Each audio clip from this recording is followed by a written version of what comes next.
तो hello and welcome to all of you once again my YouTube channel. आज मैं बताने वाला हूं दहेज हत्या में किस तरह से जमानत हो सकती है। जी बिल्कुल, दहेज हत्या में सेशंस कोर्ट से कैसे जमानत हो सकती है, इसी पे आज हम चर्चा करने वाले हैं। किस तरह से आप जमानत ले सकते हैं दहेज हत्या के केस में।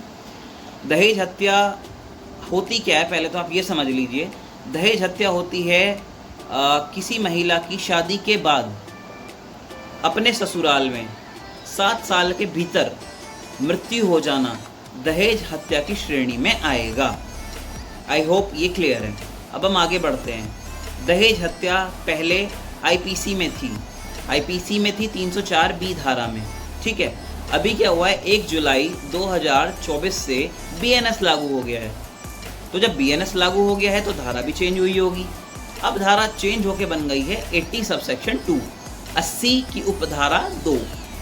आई होप क्लियर है यहाँ पर, ठीक है। अब हम आगे बढ़ते हैं। जैसे कि इसमें बहुत कॉमन फैक्टर क्या होगा, अगर दहेज हत्या का केस लगा है तो इट्स कॉमन, इट्स नॉर्मल कि 498A भी लगेगी। यानी कि 498A क्या है, पति और पति के रिश्तेदारों द्वारा क्रूएलिटी करी गई है। पति एक तो पति हो गया, और पति के रिश्तेदार कौन होते हैं, माता, पिता, बहन, भाई। ऐसी बहन भी हैं जिनकी शादी हो चुकी है, यानी कि ननंद, नंदोई भी, और साथ साथ कई बार देखा जाता है कि बिचौलिया भी इस तरह के केसेस में मुलजिम बना लिया जाता है, उस पर आरोप लगा दिए जाते हैं प्रोसिक्यूशन साइड के द्वारा एफआईआर में, ठीक है।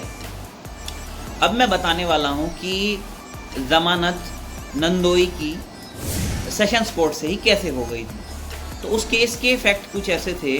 नंदोई जो था वो अलग रह रहा था।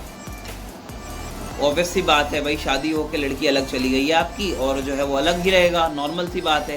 उसका रहना, खाना पीना, राशन कार्ड सब अलग है। उसका थाना अलग है, इनका थाना अलग है।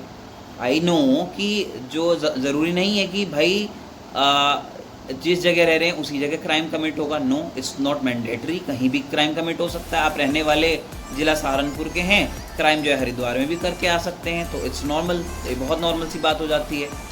अब मैं बताने वाला हूँ कि किस तरह से ज़मानत ले सकते हैं। देखो, ज़मानत लेने के लिए आपको ये देखना होगा कि जो पोस्टमार्टम हुआ है, जो मेडिकल है, उसमें क्या कहा गया है, मृतका ने अपने स्टेटमेंट क्या दिए। कई बार होता है कि डाइंग डिक्लेरेशन होता है, या फिर कई बार ऐसा होता है कि मरने से पहले उसने किसी से बात करी थी, उसके भी स्टेटमेंट रिकॉर्ड हो जाते हैं। केस डायरी देखनी पड़ती है, पूरी मेडिकल रिपोर्ट है, उसमें क्या कहा गया है, रोल क्या कहता है। तो काफ़ी चीज़ें देखनी होती हैं, एंड अपनी बात को अच्छे से जज को बात को रखना होता है टू सेटिस्फाई द कोर्ट। आपका मेन काम है जज साहब को कन्विंस करना। अगर आप जज साहब को अपनी बात अच्छे से समझा पा रहे हैं, अपनी बात अच्छे से कन्वे करनी है, for sure there is guarantee कि आपकी ज़मानत हो जाएगी। तो आपको इस तरह की वीडियो अगर अच्छी लगती हैं तो इस वीडियो को लाइक करिएगा, चैनल को सब्सक्राइब करिएगा, और जो लोग इस तरह के कानूनी मसलों में, आपराधिक मामलों में फंसे हुए हैं, उनके साथ शेयर करना, ताकि उन्हें भी कानूनी जानकारी हो सके। तो चलिए, thank you so much for watching.